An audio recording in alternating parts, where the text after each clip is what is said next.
Graça e paz, igreja. Muito bom dia. Bem, no meu relógio aqui está no horário de 3h05 da manhã de domingo, hoje, dia 21. Tá, vou tentar falar um pouco mais baixo. A esposa está dormindo, mas foi o horário que eu encontrei, que eu voltei de serviço agora há pouco. Então é o horário que eu encontrei para ter essa oportunidade de passar com os irmãos e para que nós possamos refletir juntos, né, essa mensagem. Ok? Antes mesmo de entrarmos no tema, eu gostaria de parabenizar os aniversariantes da semana que nós temos aqui, que foi a Ana Laura, que foi no dia 16, a Alexandra, que foi no dia 17, e também o aniversário de casamento do Itamar e da Sandra, que foi no dia 15, e do Antônio Osvaldo e da Maria, que foi no dia 17. Parabéns aos aniversariantes, que Deus abençoe ricamente a vida de vocês duas, direcionando a vida de vocês, tudo de acordo com o caminho e com os planos do nosso Deus, tá? E sobre os dois aniversários de casamento, o Itamar, a Sandra, o irmão Antônio Osvaldo junto com a irmã Maria, que Deus possa conceder muitos e muitos anos da vida de vocês juntos nesse matrimônio, né? Vocês são famílias muito abençoadas, né? Que a gente, como irmãos, a gente tem tido a oportunidade de contemplar, né, e dar graças ao nosso Deus pelos frutos que nós temos observados da vida de cada um de vocês. O irmão Antônio Osvaldo, a irmã Maria, que estão sempre firmes no ministério. Um amor que é inexplicável, é um amor contagiante realmente. O Ita, a Sandra, que são pessoas fantásticas, de um coração imenso, né? Sou até meio suspeito de falar deles porque são os pais dos meus melhores amigos, né? O Renan, o Henry, são pessoas magníficas, frutos também de uma excelente educação, né? De um excelente direcionamento dos pais no caminho do Senhor. Então, eu vou orar por vocês também, mas antes de orar também por vocês, eu já gostaria de ler, no caso, o nosso texto que nós iremos refletir hoje, ok? Quem tiver com as suas Bíblias aí, vamos acompanhar juntos. Ele se encontra no livro de Provérbios, capítulo 16, versículo 18. Tá? Então vamos lá. A soberba precede a ruína, e a altivez de espírito a queda. Oremos. Grandioso Deus e Pai, obrigado, Senhor, por mais essa oportunidade de estarmos aqui, meu Senhor, reunidos como igreja nesse momento, Senhor, para louvarmos e bendizermos o Teu nome, meu Senhor, com os ensinamentos da Tua Palavra, Pai. A Tua Palavra que é luz para os nossos caminhos, lâmpada para os nossos pés, meu Senhor. Eu quero te pedir, Senhor, que tudo o que for dito hoje, ó Pai, nessa manhã, Senhor, tudo o que for dito hoje, agora, ó Pai, que seja dito aquilo que o Senhor quer que seja dito, e não aquilo que nós queremos escutar ou aquilo que está no meu coração, porque o meu coração, nosso coração, ele é totalmente enganoso, meu Senhor. Mas que a Tua Palavra, Senhor, possa tocar como uma espada de dois gumes, ó Pai, em nossa vida, ó Pai, dividindo alma e espírito, ó Pai. Então, eu te peço, Senhor, em nome de Jesus, toque em nossas vidas. Te peço, Senhor, em especial pelos aniversariantes da semana, pela Ana Laura, pela Alexandra, pela vida do Itamar e da Sandra, do irmão Antônio Osvaldo, junto com a irmã Maria. Que o Senhor, ó Pai, conceda muitos e muitos anos de vida a eles, ó Pai. Que eles possam render cada dia mais frutos, Senhor, para a expansão do Teu reino, Senhor, e para que o Seu nome seja glorificado, meu Senhor. É isso que eu te peço, no nome de Jesus. Amém e amém. Retomando aqui, como nós acabamos de ver, meus irmãos, vamos voltar lá, ok? A soberba precede a ruína e a altivez de espírito a queda. Quando nós falamos, irmãos, sobre, por exemplo, a soberba, certo? A soberba, ela precede a ruína. Ou nós podemos dizer também que a soberba, ela anuncia a ruína.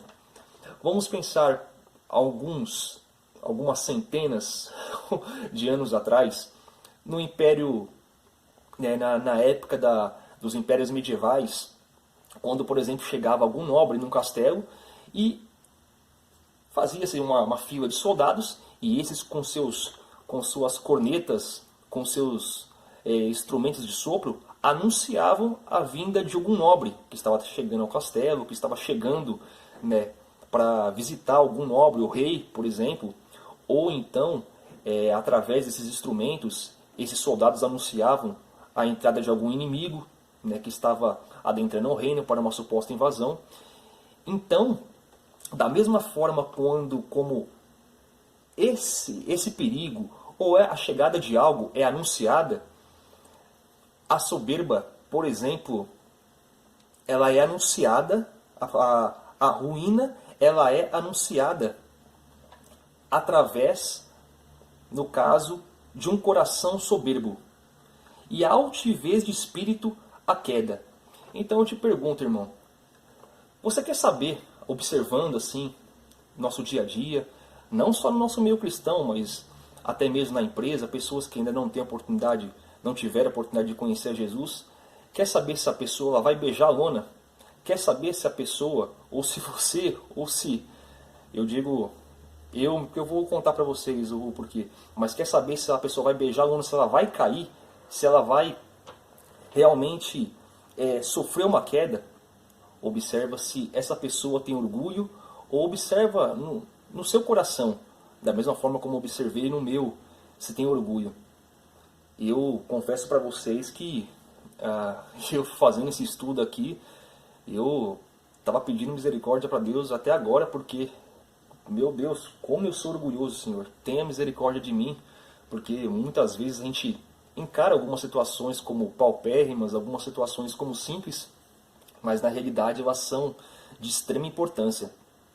Mas ao mesmo tempo é momento de graça também, porque até mesmo alguns ensinamentos bíblicos, alguns trechos bíblicos que nós às vezes já lemos inúmeras vezes, mas que sempre que nós relemos e passamos novamente por eles, é um novo aprendizado, né?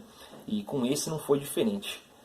Então, eu posso dizer para vocês, por que eu vim falar hoje do orgulho, vim falar da soberba? Eu poderia muito bem citar outros tipos de pecados, poderia falar como existem inúmeros pecados.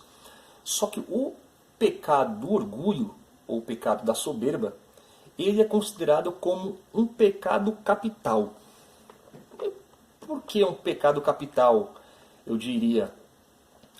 Ele é um pecado cabeça, porque ele é o único pecado que ele dá origem a outros pecados.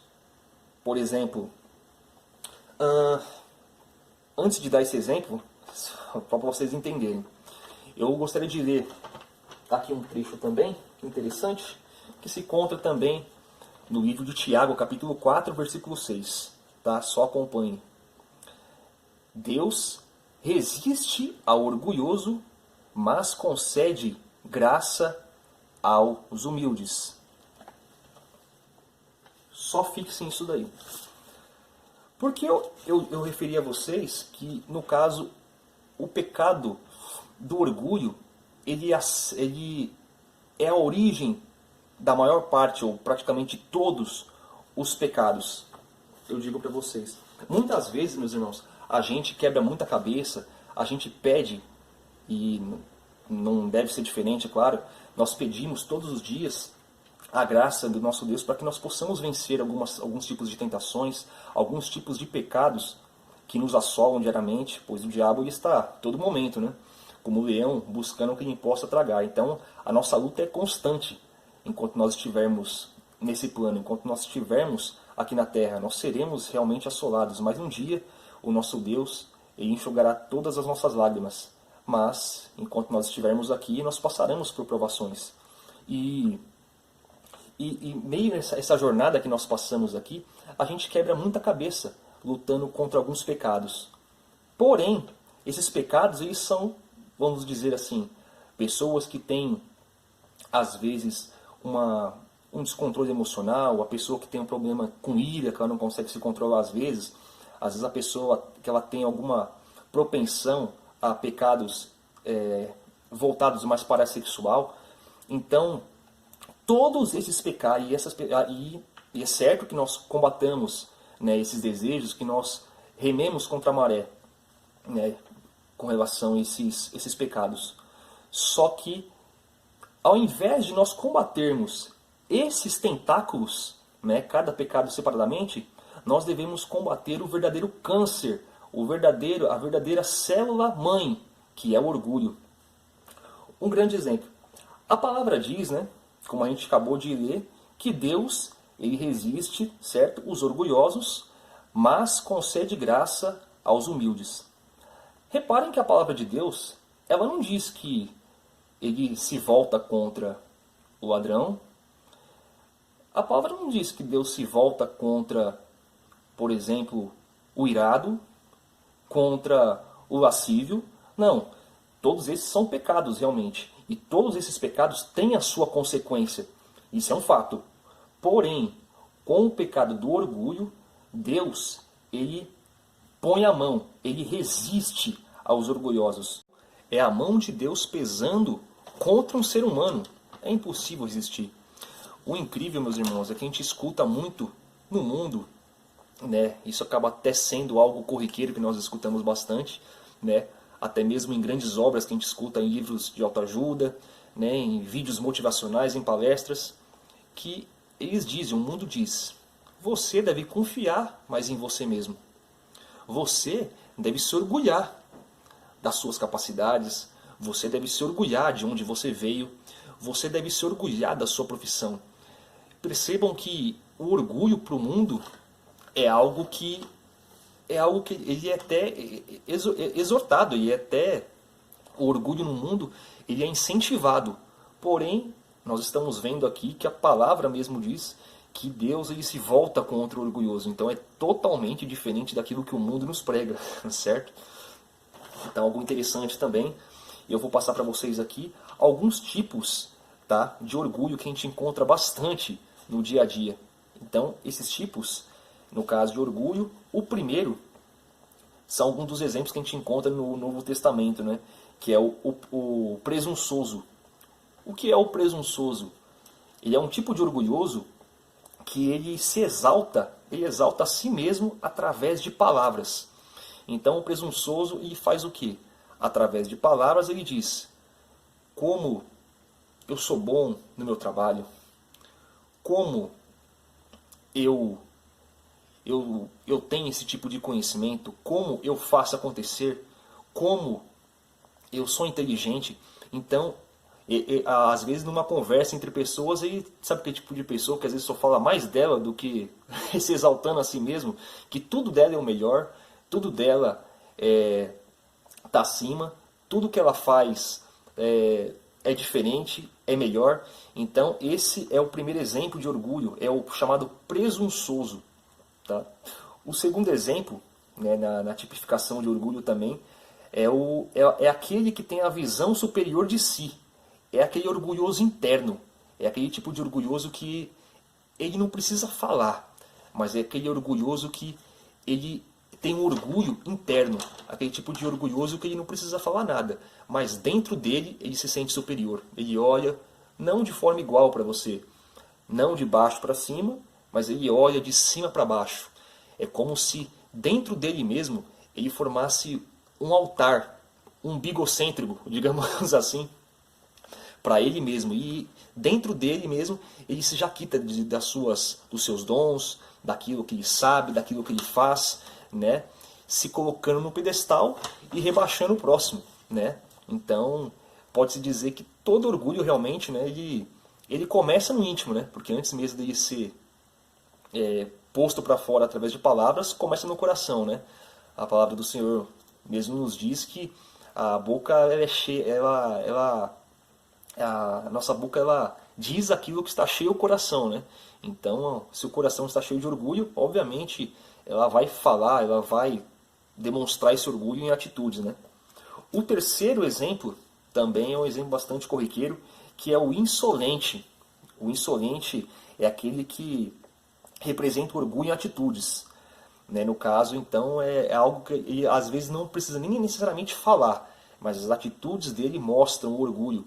Um exemplo, eu passei no tal local, Caramba, não conversaram, não falaram nenhum oi pra mim, então eu vou passar também, não vou falar nenhum oi. Caramba, semana passada eu deixei a minha canequinha cair aqui no chão, aí agora você deixou a sua caneca cair, não vou pegar. Então, assim, é uma pessoa que, o insolente é aquele que ele é orgulhoso nas atitudes, não necessariamente na fala, né? E consequentemente ele tem orgulho, né, internamente, e ele acaba transformando isso em ações. Se nós falamos agora sobre, no caso, os tipos de orgulho, agora a gente vai falar sobre as formas de orgulho. E essas 3 formas que eu vou falar para vocês são as formas que elas aparecem, né? E elas são não os tipos, mas as formas em si. E elas aparecem em 3 tipos.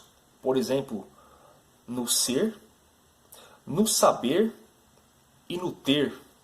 Olha que interessante. No ser, a pessoa que ela tem orgulho e isso é a forma que ela tipifica, que é a forma que ela expõe esse orgulho. A pessoa que expõe o orgulho no ser, ela diz, né, eu sou mais santo do que os outros, eu sou mais competente. Ah, mas o que seria de vocês sem mim? Nada acontece, né, de forma excelente se eu não tiver. Então ela se sente melhor do que os outros. Ela acha que ela é melhor do que os outros. E aqui a gente vê alguns exemplos também, que eu gostaria de compartilhar com vocês, um exemplo bíblico, que ele se encontra em Atos, capítulo 12, do versículo 21 ao 23, que é um exemplo que muitos conhecem, que é o exemplo do rei Herodes. Olha que interessante. Atos 12, 21, 23.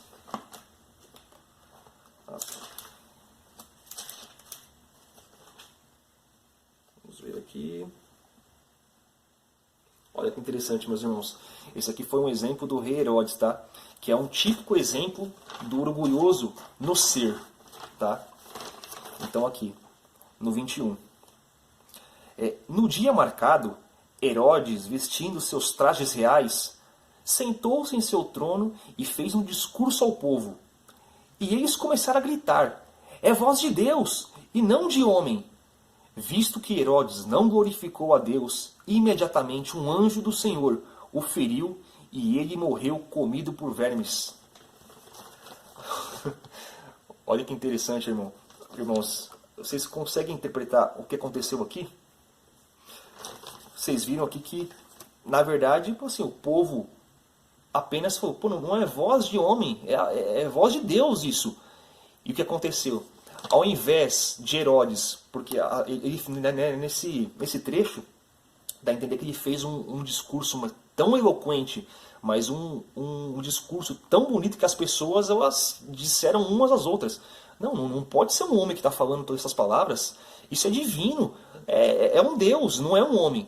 Então, ao invés dele simplesmente dar glórias a Deus, não, tudo é para a honra e glória de Deus, eu não sou nada, eu sou apenas um representante governamental aqui, porque toda autoridade é dada por Deus, né? Não há nenhuma autoridade que seja dada se não for da vontade dele. Mas não foi isso que ele fez, ele simplesmente trouxe isso para si. Então ele, é um Deus, então eu sou um Deus mesmo. Então, quando passou isso no coração dele, que ele não deu glória a Deus, a palavra diz aqui que no mesmo instante, um anjo do Senhor o feriu e ele morreu comido por vermes. Então é um exemplo, rei Herodes é um exemplo do ser. O próximo exemplo também, que ele é bastante marcante, ele se encontra no livro de Marcos, capítulo 14, 29. Esse é o exemplo de Pedro. Marcos, capítulo 29.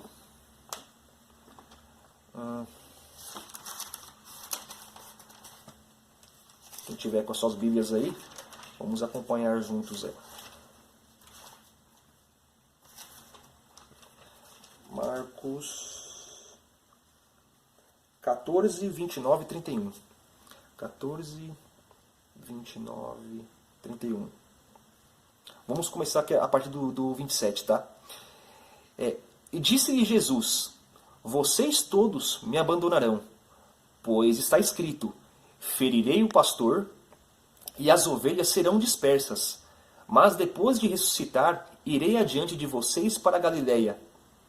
Pedro declarou: ainda que todos estes te abandonem, eu não te abandonarei. Respondeu Jesus: asseguro que ainda hoje, esta noite, antes que 2 vezes cante o galo, 3 vezes você me negará. Vamos passar agora lá pro versículo 66. Vamos passar lá. Então Pedro, olha o que aconteceu.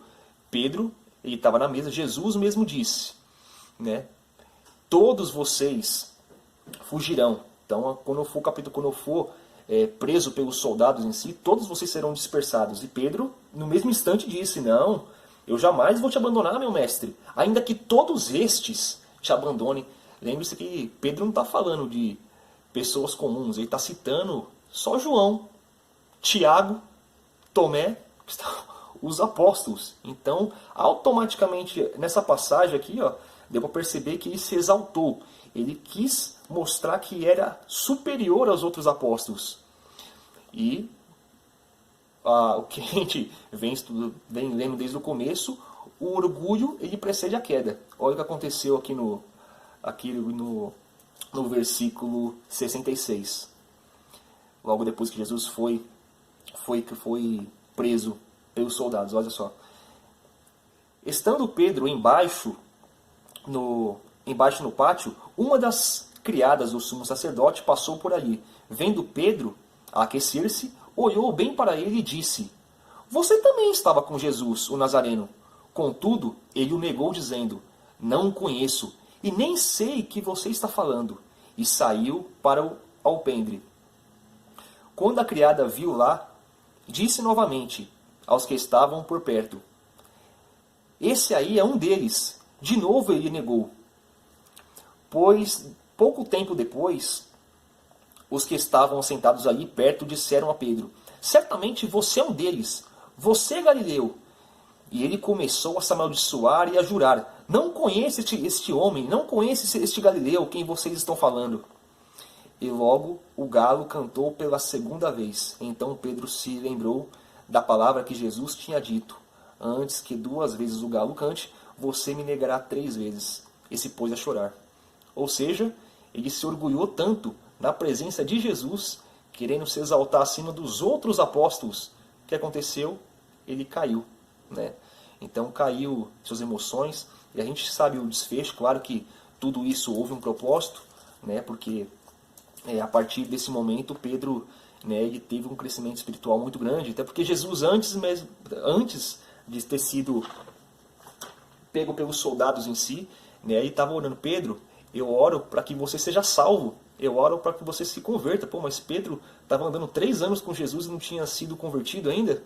Então aconteceu esse marco realmente, mas essa quebra desse orgulho dele, para que tudo pudesse ser iniciado e o ministério desse pudesse ir para frente, de acordo com a vontade de nosso Deus. Então esse é um segundo exemplo do orgulho na forma do ser.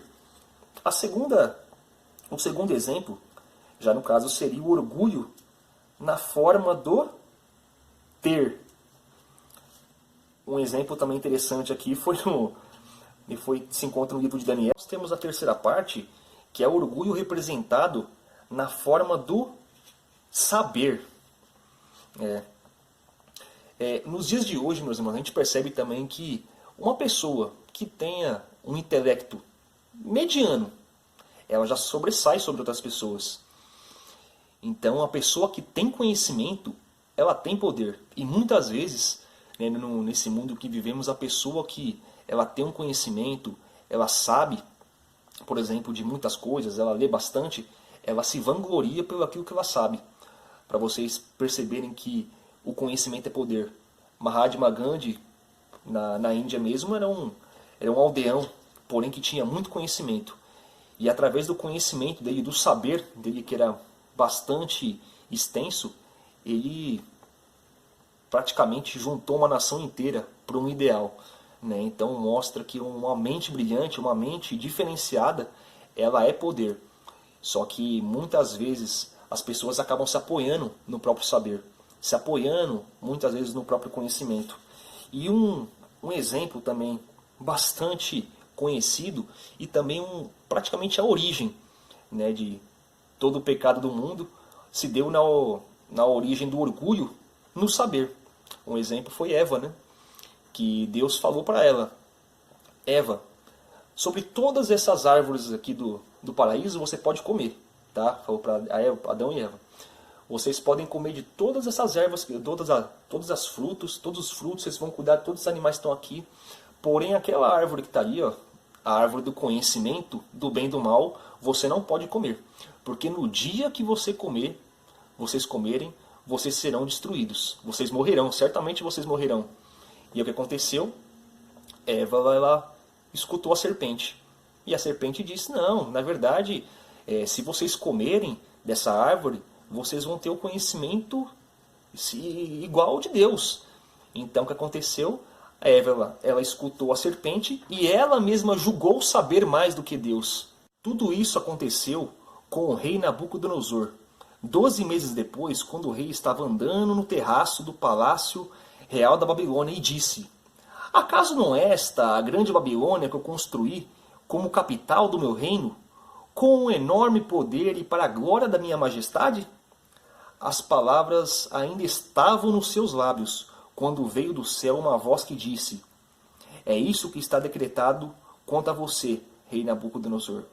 Sua autoridade real foi retirada. Você será expulso do meio dos homens. Viverá com os animais selvagens e comerá capim com os bois. Passarão 7 tempos até que admita que o Altíssimo domina sobre os reinos dos homens e os dá a quem quer.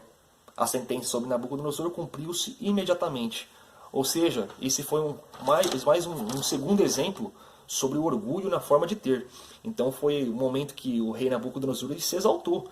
Não é essa a grande cidade, a Babilônia, que eu exaltei para a majestade do meu nome? Então ele se exaltou para aquilo que ele tem, o castelo, as grandes riquezas que ele tem. Então se exaltou. E no mesmo momento Deus falou: beleza, toda autoridade é dada por mim. Então não há nenhuma autoridade que não seja estipulada, não seja dada por mim. No mesmo momento ele foi comer, cresceu pelos como de animais em seu dorso e unhas como os de animais, e ele começou a pastar com os bois. Então olha a humilhação. E aí veio a ruína, a queda do maior rei daquele tempo, do maior império que existiu, né, que estava imperando naquele momento. O segundo exemplo que nós temos aqui também é o que se encontra em Lucas capítulo 12, do 16 ao 19. É o exemplo do rico do celeiro, né? Que ele cita: mas veja bem esses celeiros aqui, a minha colheita tá muito grande, eu vou derrubar esse celeiro e vou construir outros para que eu possa conseguir armazenar mais. Então, alma, goze, tenha prazer, porque nós temos muitos bens para muitos anos ainda. Então, tenha prazer. E aí a palavra diz: louco, amanhã pedirão a tua alma. Para quem será? E para quem será dado? Então, assim, esse fazendeiro, ele se vangloriou simplesmente pela colheita dele, né? Pela fazenda, por tudo que ele tinha. E mal sabe ele que no outro dia, né, ele ia partir. Isso reflete também a questão do orgulho. Muitas vezes que a gente se apoia, às vezes, na nossa saúde, né? A gente se apoia, mas eu tenho um bom condicionamento físico, eu tenho uma saúde de ferro, né? Eu sou uma pessoa que nunca fiquei doente. Nós não somos nada, meus irmãos. Nós somos tão sensíveis que uma veinha que entope no nosso cérebro, a gente perde totalmente a racionalidade. Uma queda que a gente sofre aí, bate a coluna, a gente fica paraplégico, tetraplégico. Então mostra que nós somos totalmente dependentes de Deus. E o amanhã não depende de nós. O amanhã só pertence a Deus, né? Então esse já foi um outro exemplo também, né, de um orgulho na forma do ter. A consequência de tudo isso foi o quê? A queda e a entrada do pecado na humanidade. Simplesmente por uma pessoa que se julgou saber mais do que Deus.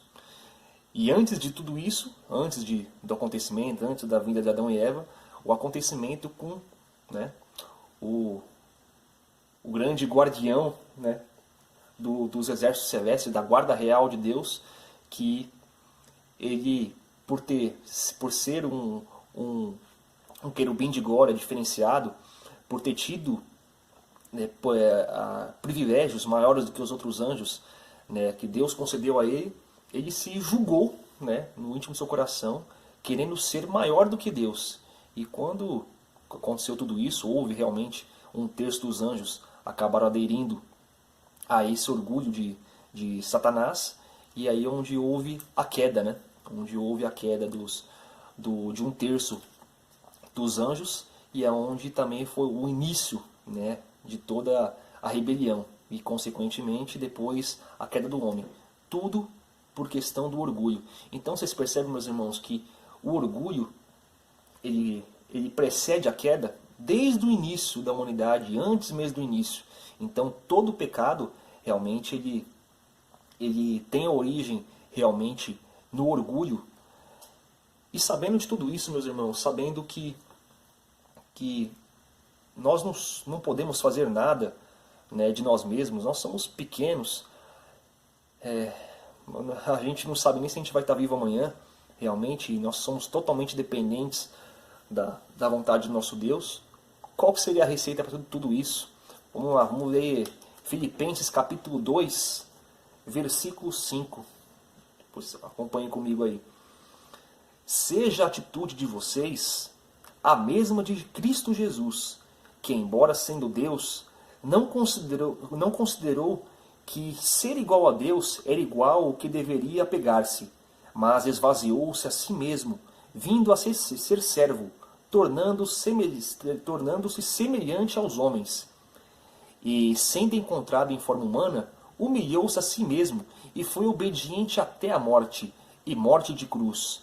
Por isso Deus o exaltou à mais alta posição e lhe deu um nome que está acima de todo nome, para que ao nome de Jesus se dobre todo o joelho, nos céus e na terra e debaixo da terra, e toda língua confesse que Jesus Cristo é o Senhor, para a glória de Deus Pai. Se Jesus Cristo, o Filho de Deus, para salvar a mim, salvar a vocês, ele se esvaziou, embora sendo Deus, ele não levou em conta todos os poderes que tinha, toda a magnificência, mas ele esvaziou, se tornando homem, como eu, como você, para que fosse cumprido o propósito pelo qual ele foi chamado, que seria vencer a morte através da sua morte e ressurreição. A morte na cruz e ressurreição depois de 3 dias. Que nós não nos amoldemos ao padrão desse mundo, mas que nós possamos renovar a nossa mente, para que nós possamos cumprir e saber qual é a verdadeira, boa e perfeita e agradável vontade de Deus. Quando ele fala que nós devemos renovar a nossa mente, isso significa que tudo aquilo que nós já fizemos, já passou. Tudo aquilo que nós já conquistamos, conhecimento que nós já adquirimos, tudo aquilo que já aconteceu, já passou. Então, esse fermento nós precisamos renovar sempre, porque o excesso de fermento, ele leveda a massa. E quanto mais fermento tiver, isso é perigoso para o nosso orgulho. Então, o que nós fizemos, aquilo que nós já conquistamos, quem nós já ajudamos, amém, passou. Mas o que está diante de nós? O que nós podemos fazer hoje? Quais são as almas que nós podemos ganhar hoje? Então, que nós possamos nos esvaziar a nossa mente, esvaziar o nosso eu de nós mesmos, e que Cristo possa crescer cada dia mais em nós. Essa reflexão que eu gostaria de compartilhar com os irmãos, e que nós possamos, né, juntos, em oração, poder vencer e através dessa comunhão que a igreja do Senhor tem, que nós temos essa oportunidade de ter, que nós possamos orar um pelos outros, para que nós possamos crescer juntos com nossos dons que Deus concedeu a cada um de nós, e que nós possamos nos alimentar cada vez mais da palavra do nosso Deus e buscar mais da presença dele todos os dias. Tá bom, meus irmãos? Um forte abraço a todos, um excelente domingo. Fiquem com Deus. Beijo.